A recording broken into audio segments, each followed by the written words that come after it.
अभी चंडीगढ़ मेयर चुनाव का मामला चर्चा में है और क्यों चर्चा में है इस पर हम लोग थोड़ी बात करेंगे।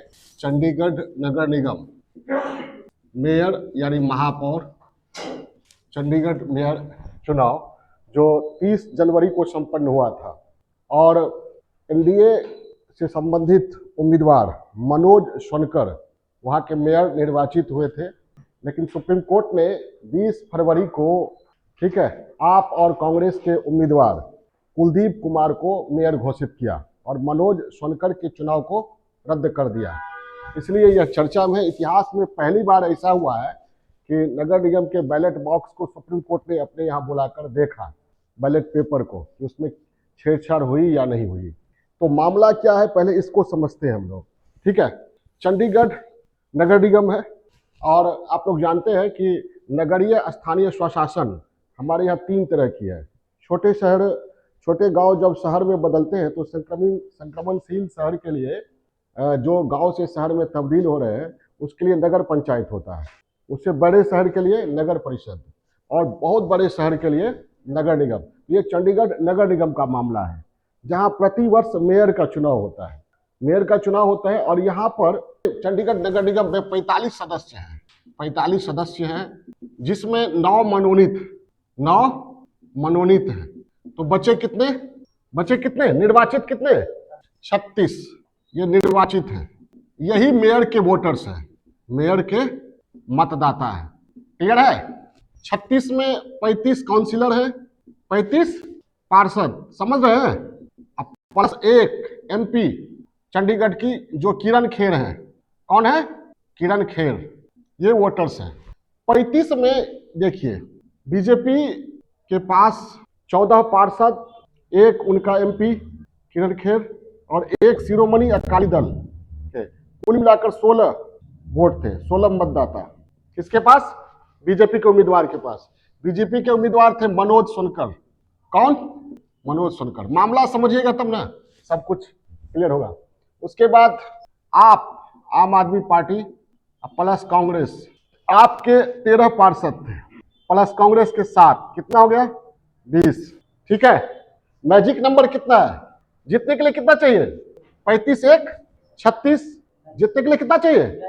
19। इसमें क्या 19 मैजिक नंबर इसको कह सकते हैं। क्या मैजिक नंबर?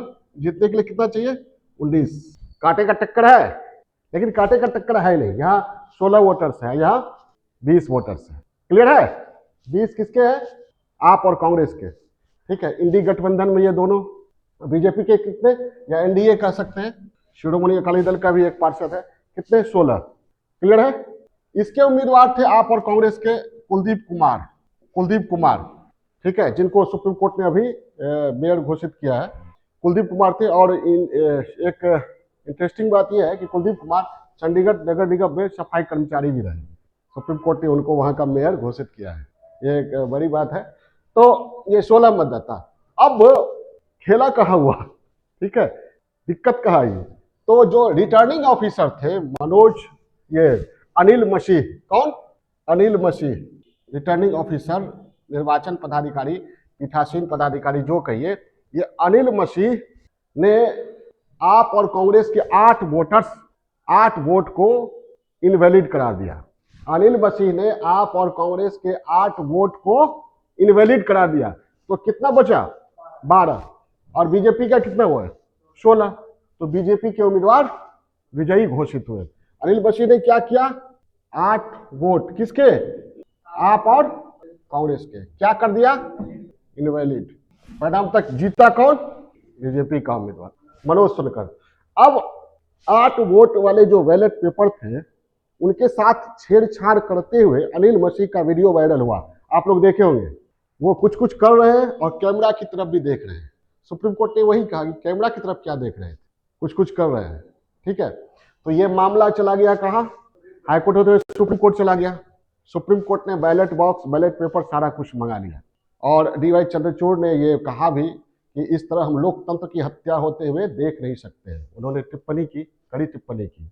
चुनाव की पवित्रता बनी रखनी चाहिए, वही लोकतंत्र का आधार है। किसी भी स्तर पर चुनाव की शुचिता बरकरार रहनी चाहिए और लोकतंत्र की हत्या नहीं होनी चाहिए। यहाँ पर क्या हुआ? सुप्रीम कोर्ट की नजरों में चुनाव की शुचिता को भंग किया गया, पवित्रता को भंग किया गया, 8 वोट को इनवैलिड करार दिया गया और बगैर कोई ठोस कारण बताए हुए। समझ आई बात? इसका कारण यह है कि कहा जाता है कि ये अनिल मसीह जो थे पहले बीजेपी के अल्पसंख्यक मोर्चा के अध्यक्ष थे, ऐसा ये कहा जाता है।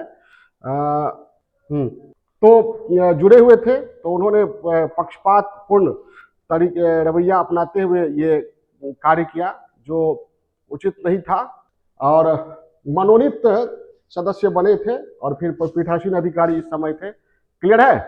यानी अनिल मसीह पहले बीजेपी से जुड़े हुए थे। अब यहाँ पर कमेंट करने का मौका मिला किसको? आम आदमी पार्टी को, सबको। ठीक है, केजरीवाल ने ये कहा कि जब एक मेयर नगर निगम के चुनाव में ये लोग इतने नीचे स्तर तक आ सकते हैं तो देश के चुनाव में क्या कर सकते हैं। बहुत ही चिंताजनक बात है। खैर, टिप्पणी करने का अवसर मिला। तो अनिल मसीह के कारनामों के कारण जो चुनाव की शुचिता भंग हुई, मीडिया में वो वीडियो भी वायरल हुआ, मनोज सुनकर जीते, फिर मनोज सुनकर ने इस्तीफा दे दिया। लेकिन ये मामला गया कहाँ? सुप्रीम कोर्ट में। सुप्रीम कोर्ट ने जांच किया, बैलेट बॉक्स में बैलेट पेपर के साथ छेड़छाड़ किया हुआ पाया, और सुप्रीम कोर्ट ने कुलदीप कुमार को मेयर घोषित कर दिया। और सुप्रीम कोर्ट ने कहा, एक आर्टिकल का इस्तेमाल ये किया, आर्टिकल 142, ये भी चर्चा में आ गया है। ठीक है, यहाँ पर कार्यपालिका का कार्य था ये सारा कुछ, लेकिन सुप्रीम कोर्ट ने खुद मेयर घोषित किया। किसको किया? कुलदीप कुमार को। तो सुप्रीम कोर्ट ने कहा कि आर्टिकल 142 का उपयोग करते हुए हम कंप्लीट जस्टिस के लिए, पूर्ण न्याय के लिए, ठीक है, इस मनोज सुनकर के विजेता बनने की प्रक्रिया को, विजेता बनना, जो विजेता बने थे मनोज सुनकर, उसको रद्द करते हैं और कुलदीप कुमार को विजयी घोषित करते हैं। क्लियर है? अब आर्टिकल 142 है क्या? आर्टिकल 142 है कि जहां कोई कानूनी व्यवस्था नहीं है, संवैधानिक प्रावधान नहीं है, तो पूर्ण न्याय के लिए, कंप्लीट जस्टिस के लिए सुप्रीम कोर्ट के न्यायाधीश अपने विवेक का इस्तेमाल कर सकते हैं। ठीक है, इसलिए 142, आर्टिकल 142 चर्चा में आया है। क्या आर्टिकल 142 क्या कहता है? कंप्लीट जस्टिस के लिए सुप्रीम कोर्ट के न्यायाधीश अपने विवेक का उपयोग कर सकते हैं। ठीक है, जहां उनको लगता है कि कंप्लीट जस्टिस नहीं हो रहा है, वहां अपने विवेक का इस्तेमाल कर सकते हैं। तो जब अपने विवेक का इस्तेमाल करेंगे तो क्या होगा? हो सकता है विधायिका और कार्यपालिका के कार्यों में हस्तक्षेप हो सकता है। तो ये हो गया क्या? आर्टिकल 142 जुडिशियल एक्टिविज्म का एक आधार हो गया। इसकी आलोचना भी की जाती है। आलोचना यह कहकर की जाती है कि आर्टिकल 142 का के आधार पर कभी कभी न्यायपालिका जुडिशियल ओवररीच करती है, मतलब जो उनके दायरे में नहीं है उस दायरे में भी पहुंच जाती है, अपने दायरे का अतिक्रमण करने लगती है। ठीक है, ये एक तरह से न्यायिक मनमानापन है, न्यायिक स्वेच्छाचारिता है। आर्टिकल 142 की आलोचना यह कहकर की जाती है। ठीक है, तो आर्टिकल 142 भी चर्चा में आ गया है। ठीक है, तो आर्टिकल 142 का आप सुझाव क्या दिया जाएगा कि आर्टिकल 142 के संबंध में सुप्रीम कोर्ट को स्पष्ट गाइडलाइन जारी करना चाहिए, और आर्टिकल 142 के बारे में सुप्रीम कोर्ट ने कहा भी है इसका सीमित तौर पर ही उपयोग होना चाहिए। आर्टिकल 142 के सहारे विधायिका के कार्यों में अतिक्रमण, हस्तक्षेप नहीं करना चाहिए। आर्टिकल 142 का उपयोग कानून बनाने के लिए नहीं होना चाहिए। ठीक है, और न्यायिक संयम के सिद्धांत का पालन करना चाहिए। तो फिलहाल कुलदीप कुमार चंडीगढ़ के मेयर बन चुके हैं। अब खेल देखिए क्या हुआ। वहां पर मनोज सुनकर इस्तीफा दे चुके थे, फिर से चुनाव होने वाला था। ये सुप्रीम कोर्ट ने क्या किया? चुनाव प्रक्रिया को रद्द नहीं किया। क्या किया? कुलदीप कुमार को घोषित कर दिया। अब हुआ क्या है कि आप और कांग्रेस के 3 वोटर्स, यानी 3 काउंसिलर चले गए किधर? बीजेपी में। 3 काउंसिलर है, पूनम देवी और नेहा मुशावत गुरुचरण काला, ये चले गए हैं कहा? किस ओर? बीजेपी की ओर। तो बीजेपी के कितने हो जाएंगे? +3 करेंगे तो 19। तो इनका कितना हो जाएगा? 17। तो जीत किसकी होगी? तो अगर ऐसा होता है, कुलदीप कुमार बैठते हैं और कहा जा सकता है, ठीक है, सदस्यों द्वारा कि अपना ये बहुमत सिद्ध कीजिए, तब क्या होगा? कुलदीप कुमार हार जाएंगे, फिर मनोज सुनकर बन जाएंगे, या और भी कोई उम्मीदवार हो सकता है बीजेपी की तरफ से। तो ये अभी नहीं है, प्रेजेंट में सुप्रीम कोर्ट ने जो परसों तरसों घोषणा किया है, निर्णय दिया है, उसके अनुसार अभी कौन है चंडीगढ़ के मेयर? कुलदीप कुमार। ठीक है, तो ये कुलदीप कुमार या चंडीगढ़ मेयर चुनाव के ही क्रम में आर्टिकल 142 भी चर्चा में आ गया है, जो आपके लिए इंपॉर्टेंट हो जाता है जुडिशियल एक्टिविज्म वाले चैप्टर के लिए, पीटी के लिए, या और भी करंट अफेयर्स के लिए, वगैरह वगैरह के लिए। ठीक है, कोई क्वेश्चन?